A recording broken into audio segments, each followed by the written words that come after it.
Isu tentang permasalahan ekonomi mikro dan makro. Ekonomi mikro merupakan suatu kegiatan perekonomian yang berpusat terhadap kegiatan seorang konsumen dan suatu perusahaan atau suatu pasar. Dan ekonomi makro adalah suatu kegiatan perekonomian yang berpusat terhadap tindakan konsumen secara keseluruhan, kegiatan-kegiatan keseluruhan pengusaha, dan perubahan-perubahan keseluruhan kegiatan ekonomi. Masalah-masalah ekonomi makro.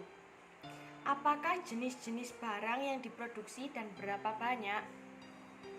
Pertanyaan tersebut mengarah kepada jenis barang dan jasa apa yang akan diproduksi dalam perekonomian.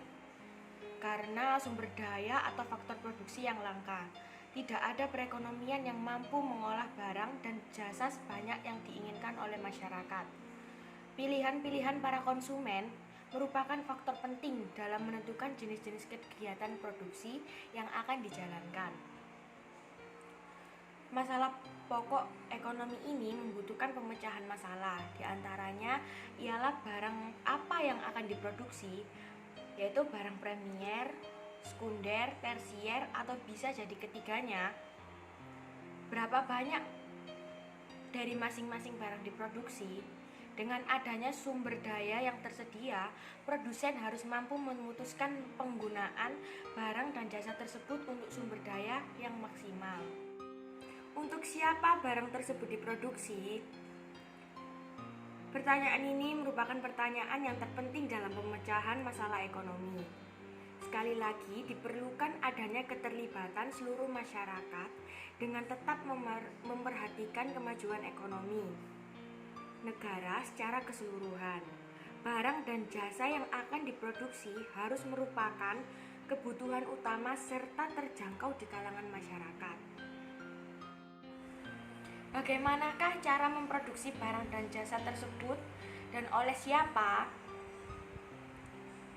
Bagaimana cara memproduksi suatu barang atau jasa dan pelakunya? Itu diperlukan keterlibatan antar semua masyarakat dengan memperhatikan kemajuan ekonomi negara secara keseluruhan. Faktor-faktor produksi yang tersedia dalam setiap perekonomian terbatas jumlahnya dan memerlukan biaya atau pengorbanan untuk memperolehnya. Oleh sebab itu, para pengusaha harus membuat pilihan agar dapat mencapai efisiensi yang tinggi dalam menggunakan faktor-faktor produksi tersebut. Masalah-masalah ekonomi makro. 1. Masalah pengangguran. Pengangguran adalah suatu keadaan di mana seseorang yang tergolong dalam angkatan kerja ingin mendapatkan pekerjaan, tetapi belum dapat memperolehnya. Seseorang yang tidak bekerja, tetapi tidak secara aktif mencari pekerjaan, tidak tergolong sebagai pengangguran. Contohnya, ibu rumah tangga yang tidak ingin bekerja karena ingin mengurus keluarganya, tidak tergolong sebagai pengangguran. Faktor utama yang menimbulkan terjadinya pengangguran adalah kekurangan pengeluaran agregat. Para pengusaha memproduksi barang dan jasa dengan maksud untuk mencari keuntungan. Keuntungan tersebut akan diperoleh apabila para pengusaha dapat menjual barang yang mereka produksikan. Semakin besar permintaan, semakin banyak barang dan jasa yang akan mereka wujudkan. Kenaikan produksi yang dilakukan akan menambah penggunaan tenaga kerja. Dengan demikian, terdapat hubungan yang sangat erat di antara tingkat pendapatan nasional yang dicapai dengan penggunaan tenaga kerja yang dilakukan. Masalah inflasi. Inflasi adalah suatu proses kenaikan harga-harga yang berlaku dalam suatu perekonomian. Tingkat inflasi berbeda dari suatu periode ke periode yang lainnya dan berbeda pula dari suatu negara ke negara lainnya. Inflasi menimbulkan akibat buruk kepada individu masyarakat dan kegiatan perekonomian secara keseluruhan.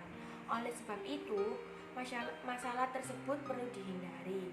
Salah satu akibat buruk dari inflasi adalah menurunkan taraf kemakmuran segolongan besar masyarakat. Jadi, saya sangat optimis bahwa semua permasalahan ekonomi di Indonesia yang ada bisa diatasi dengan baik untuk kedepannya. Dari apa yang sudah disebutkan tersebut, maka sudah seharusnya kita yakin bahwa permasalahan ekonomi yang ada saat ini bisa diatasi dengan berbagai kebijakan dan strategi-strategi yang baik.